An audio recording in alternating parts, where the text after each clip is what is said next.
Hello বন্ধুরা, কেমন আছো তোমরা? আশা করি ভালো আছো। আমি আলপনাস ব্লগ থেকে আরেকটা ব্লগে তোমাদের স্বাগত জানাই। গিয়েছিলাম মধ্যমগ্রামে দিদির বাড়ি থেকে ফেরার সময় চোখে পড়লো দিদিদের পাড়াতেই এই সুন্দর মন্দিরটি। তাই ভাবলাম তোমাদের সঙ্গে একটু শেয়ার করি। জায়ু তুলতে আসছিল আমাকে। এই দেখো, ওখানে রয়েছে মা কালী, মা মনসা আর মা শীতলা।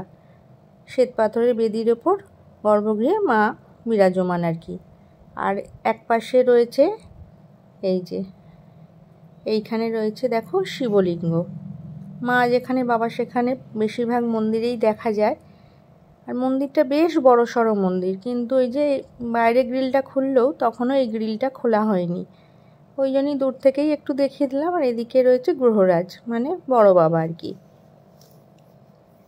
এই যে যেটা মানে যেনাকে বলা হয় শনি মহারাজ। এই যে তিনটের জায়গায় এখানে একসঙ্গে তিনটি মা, একদিকে বাবা আর একদিকে বড় বাবা। এই দেখো মন্দির, এটা বেশ বড় সড়ো। আর ওই যে জায়ু বাইরে দাঁড়িয়ে আছে।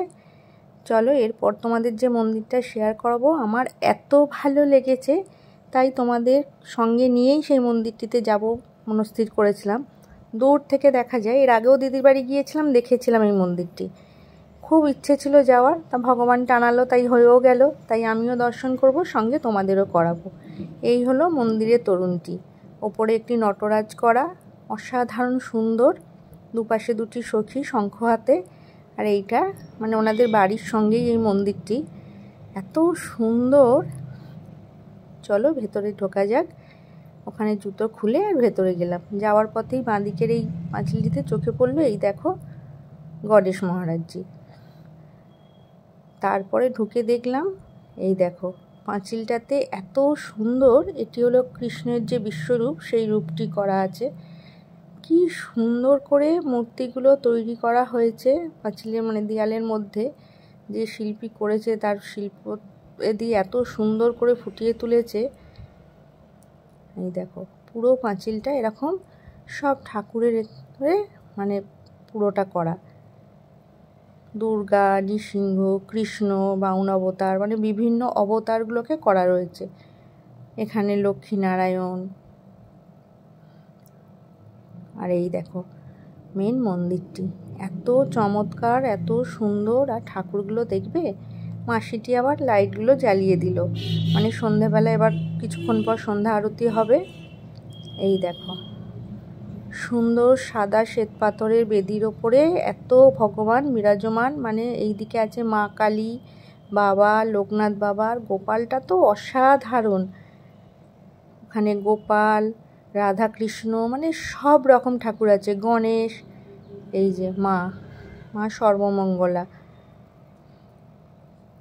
এত সুন্দর। দেখো এতদিন দিদির বাড়ি যাচ্ছি, কোনো দিন মানে যাওয়ার হয়ে ওঠেনি। দূর থেকে ওই মন্দিরের চূড়াটি চোখে পড়ে, আর দিদিকে বারবার বলি দিদি ওই মন্দিরটায় যাওয়া যায়, যাব বলে আজকে মানে গতকাল গিয়ে ফিরেছি আমি, জামাইবাবু নিয়ে গেছিলো।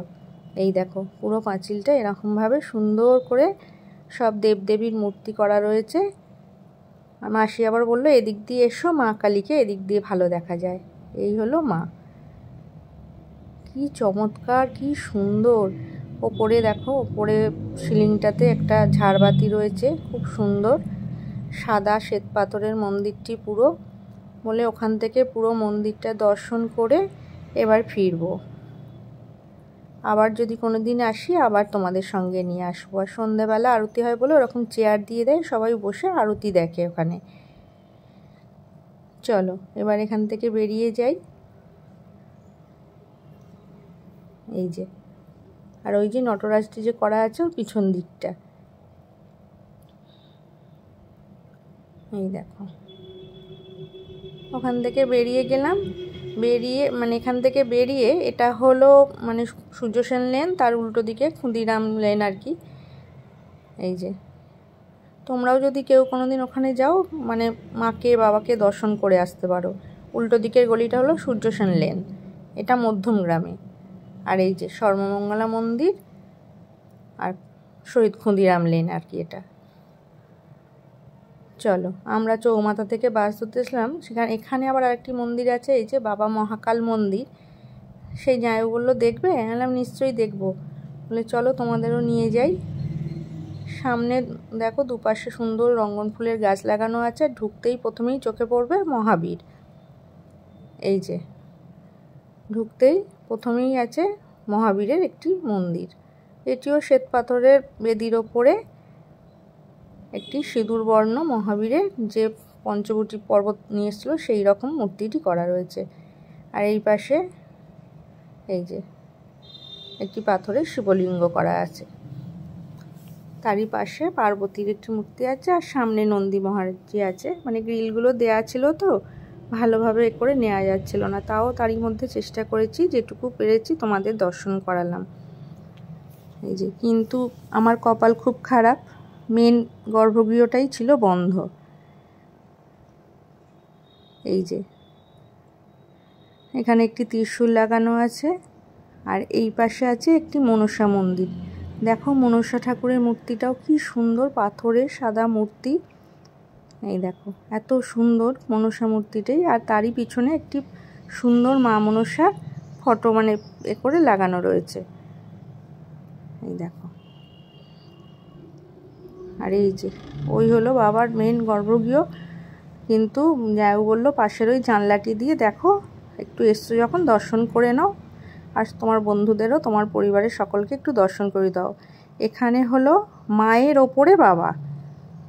এই যে জানি না তোমরা কতটা বুঝতে পারছো, আমি কথা দিলাম আবার কোনো দিন গেলে তোমাদের ভালোভাবে আমি দর্শন করাবো। মানে আমরা সাধারণত দেখে থাকি বাবার ওপরে মা কালী থাকে, এখানে মা কালীর ওপরে বাবা। এই দেখো ভারী অপূর্ব সুন্দর এই মানে এটা। আর আমার ভিডিও কীরকম লাগছে অতি অবশ্যই জানিও। ভালো লাগলে চ্যানেলটা একটু সাবস্ক্রাইব করে দিও, আর একটু লাইক শেয়ার কমেন্ট করো। এই দেখো খুব সুন্দর, কিন্তু আরও একটু ভালো করে নিতাম, কিন্তু ওখানে ওই কুকুরটি শুয়ে থাকায় আমি আর সামনেটা এগোতে পারিনি। তাহলে চলো আজকের মতো আসলাম, সবাই ভালো থেকো, সুস্থ থেকো, সাবধানে থেকো। ব্লগটি ভালো লাগলে একটু লাইক